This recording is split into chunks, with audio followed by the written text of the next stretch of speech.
Hello, all. I hope you are well and safe and that you are protected from worry and fear at this time.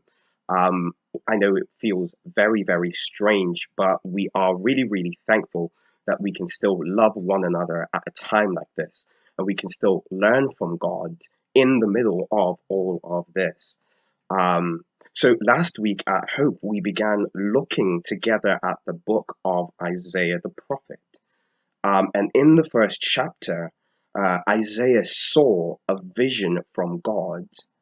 And in that vision, he looks up and he sees God. So he sees that God is a father, that he is holy and he is just. And then he looks down at Jerusalem, who are the people God lives with, and he sees that they are evil. They have rejected God's covenant with them. Their worship of Him is empty. They have no justice or no righteousness anymore. And this is the problem at the heart of Isaiah, because if all this is true, what will the holy and just God do with his unholy and unjust people whom he lives with? And this is where we get the name for the title of these talks, because Isaiah's name means the Lord saves, and this is what the people need: salvation. So today in chapter 2, he sees another vision, and it's more surprising than last week's, because here God answers a bigger question. What are his plans for the world, the entire world? What are his goals for us? And to give you a map of what Isaiah sees in chapter 2, there are three big ideas. So he looks up in verses 1 to 4, and he sees a beautiful picture of God revealing himself and bringing peace into all the world.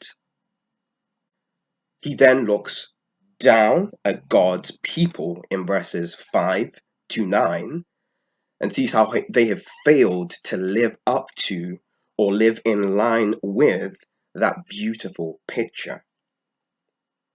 And then he looks forward, as it were, in verses 10 to 22 to see how God plans to respond to that failure to line up with that beautiful picture. So I'll begin with what he sees as he looks up. And this is the first part in Isaiah 2, verse 1 to 4. So this is what Isaiah says. In the last days, the mountain where the Lord's temple is will be famous. It will be the highest mountain of all. People from every nation will go there. They will say, "Come, let us go up to the temple of Jacob's God. He will teach us how we should live. Then we will live the way he wants us to. The law of the Lord will be taught at Zion. His message will go out from Jerusalem. He will judge between the nations. He'll settle problems among many of them. They will hammer their swords into plows. They will hammer their spears into pruning hooks. Nation will not go to war against one another. They won't even train to fight anymore." What's surprising about Isaiah's vision here is that he says peace in the world starts from the revelation of God and the true worship of him from the nations. He says the reason people are not at peace with one another right now is because they do not see and worship God from their hearts. God says that he will remove all of that in the latter days. He reveals himself by lifting up the place of his glory, his house of prayer, his house of worship, and teaching above all the earth. And that in particular was a really powerful picture when Isaiah was alive, because in that time, the other nations around Israel were big and strong and impressive. They had great mountains and high places where they worshipped their God. And the mountain of the Lord's house seemed much smaller and less impressive in contrast. And so often, Israel were the ones who were trying to look like and be like the other nations. But here, God promises that he will reverse all of that. So the place where his glory is revealed will be greater and higher than all the nations.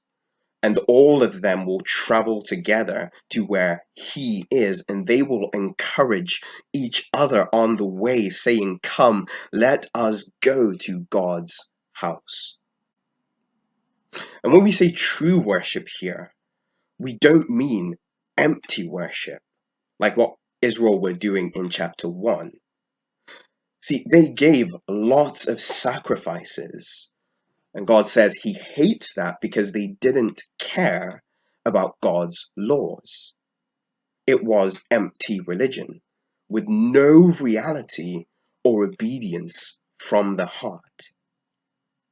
So in this vision, true worship is shown as two things. First, the nations want to go to where God's glory is so that they may hear his word, the law of the Lord. And two, the nations want to obey. They want to walk in the law of the Lord. Their hearts are genuinely moved towards God at the deepest level. They want to obey his every word. That is true worship. And not only will he teach them, as it were, he will judge between them and for them. The disputes and disagreements that they had before will be dealt with by a perfect God and judge. So they will never fight each other ever again. And the weapons of the past will be turned into tools of peace, and warriors of the past will become as peaceful as farmers. So Isaiah is amazed as he is looking up by what he sees. And you can tell he wants it with all of his heart. And as he looks down at the people of God, he is sad and he is disappointed. They are meant to be an example to the nations, a shadow of the beautiful picture to come, but they fail in every way to line up with the beauty of the vision. You can hear him almost crying as he says the next words. People of Jacob, come, let us live the way the Lord has taught us to. Lord, you have deserted your people. The land is full of false beliefs from the east. These people practice evil magic. They do what ungodly people do.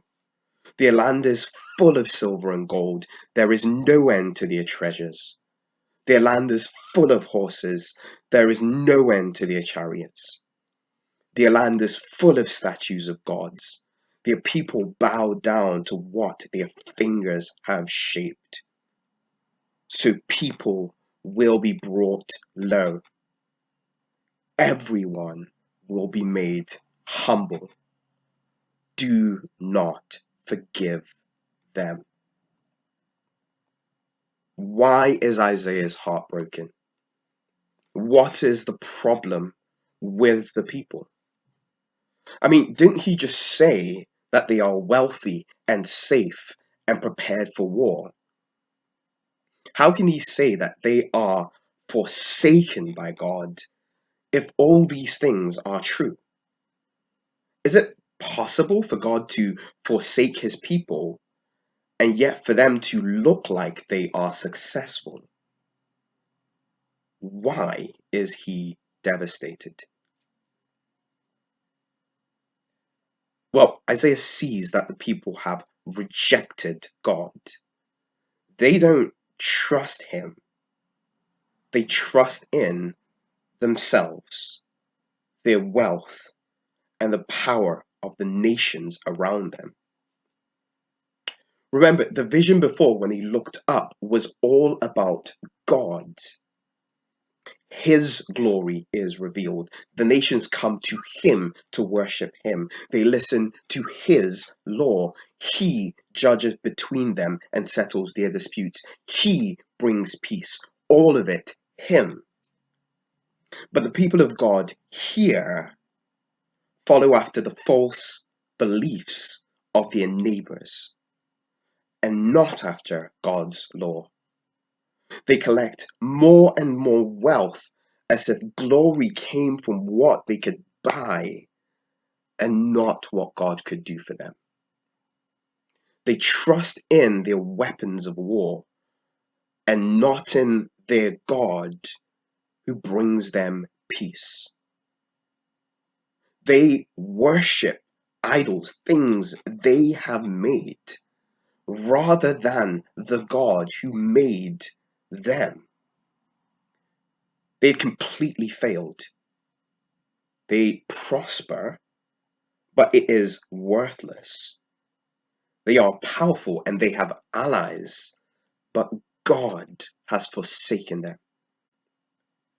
They look into themselves for everything, and that is pride. God hates pride and is not happy about it at all. So what will God do with this?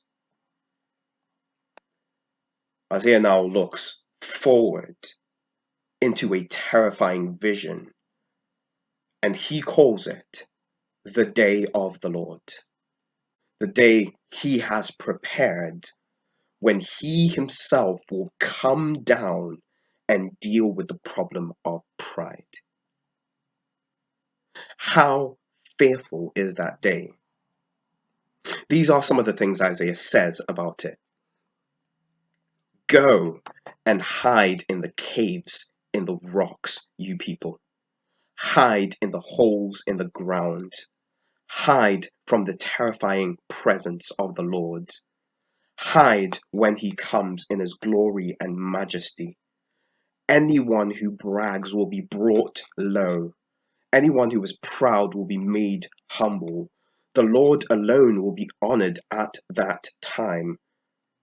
The Lord has set a day when he will judge.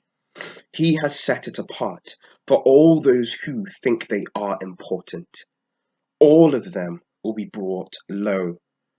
All the towering mountains, every high tower, every strong wall, every trading ship, the Lord alone will be honored at that time.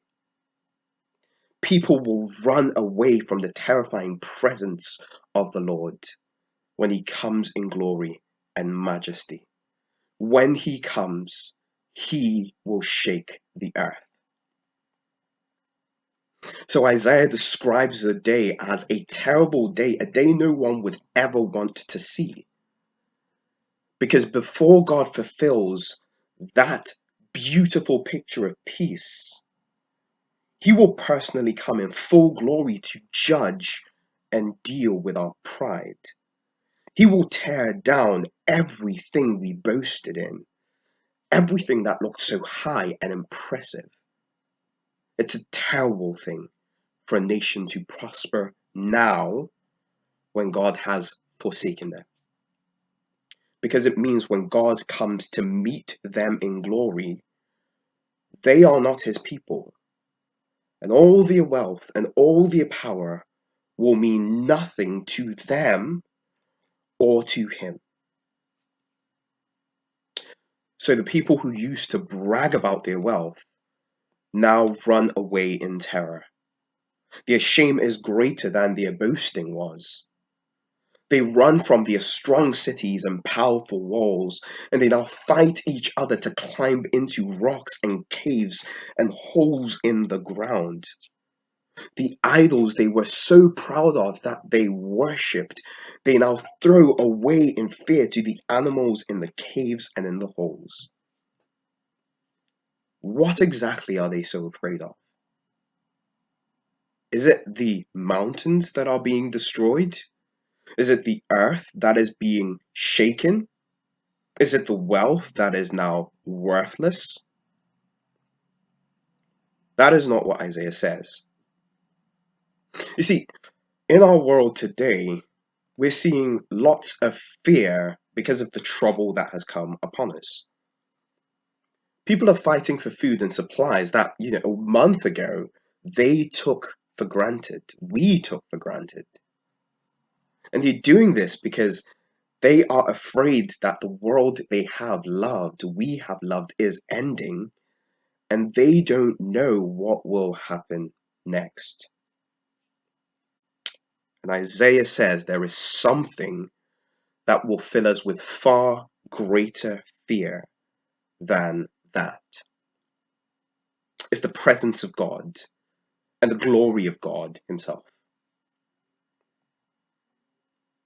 Why? Because isn't the presence of God a good thing? Because didn't we say before that the beautiful picture at the center of it was God's glory being revealed to the nations? Why is it terrifying? I think there's two reasons here that God's presence and his glory is the most fearful thing about the day of the Lord. Firstly, glory is a dangerous thing when you are not prepared for it. So, for example, if we heard tomorrow that the earth was being pulled into the sun, we'd be absolutely afraid because our planet is simply not prepared to face the heat and the glory of the sun. And the glory of God is far more intense than the sun. To meet God on that day, unprepared for glory, is the greatest devastation the universe has ever seen. Secondly, God's presence is terrifying for those who have lived giving glory to themselves and not to God. Sometimes children, when their fathers will go to work, they might sneak into their rooms and wear their clothes in front of the mirror. They look silly, the clothes weren't meant for them, but they pose because they feel good like an adult, and it feels great until they hear their father coming back home. They're even more afraid if he specifically told them not to do that. That's why this day is so fearful for the world. God is here to judge and deal with our pride, and we are not prepared for his glory. And we have spent all our lives stealing his glory for ourselves. So Isaiah has looked up, he's looked down, and he's looked forward. And now he gives his final lesson. Stop trusting in mere human beings who can't help you. They only live for a little while. What good are they? He's speaking here about how fragile we are. Because for all our boasting and power, we only live because we can breathe in and out through our noses and mouths. All God has to do is take our breath, and we would fall dead. If we're like that, so dependent on God, why should we be proud and reject God and depend on ourselves? It is foolish. So, This is the plan of God for the world in the vision he gives Isaiah. He plans to bring peace to the world by revealing his glory to all the nations so that they will want from their hearts to hear him and obey him. And he will judge the world for all our pride and humble everyone who hates that picture and says, I want to be glorified, not God. But we can't yet see another problem that is building. Because Isaiah hears from God throughout the rest of the book, and he starts to see that God plans to achieve this plan through a servant, a righteous man, the Messiah. Now, why could this be a problem? We've just said that God wants to reveal his glory alone and turn us from trusting and depending on man. Well, if he achieves that through a man, even the Messiah, we are back where we began. Because God has depended on a man to fulfill his plan, and now the nations are depending on a man and obeying that man from his heart. God can't do this unless the Messiah is also God. That's the only way this can be solved. And this is why when we journeyed into the heart of God earlier on, through the book of John, seeing his plan through the eyes of somebody else, he began that book by saying, in the beginning was the Word, and the Word was with God, and the Word became a human being. He made his home amongst us. We have seen his glory, the glory of the one and only who has come from the Father. For now, Isaiah is 700 years away from seeing what John can see. He doesn't know yet how God will bring all these ideas together. But at least he can know from the vision that God has a plan for peace, and the Messiah who we will use to achieve it will be God, so that no man will be glorified anymore, only God, and all people will depend on him alone for life and peace forever. So, thank you. There are some questions below to talk through and think about. So please have a look, and you can dig deeper into the themes of this vision, along with the rest of us at Hope Church. God bless you, and I pray that you continue to be kept safe and in all peace from God and Jesus Christ, his only Son. Amen.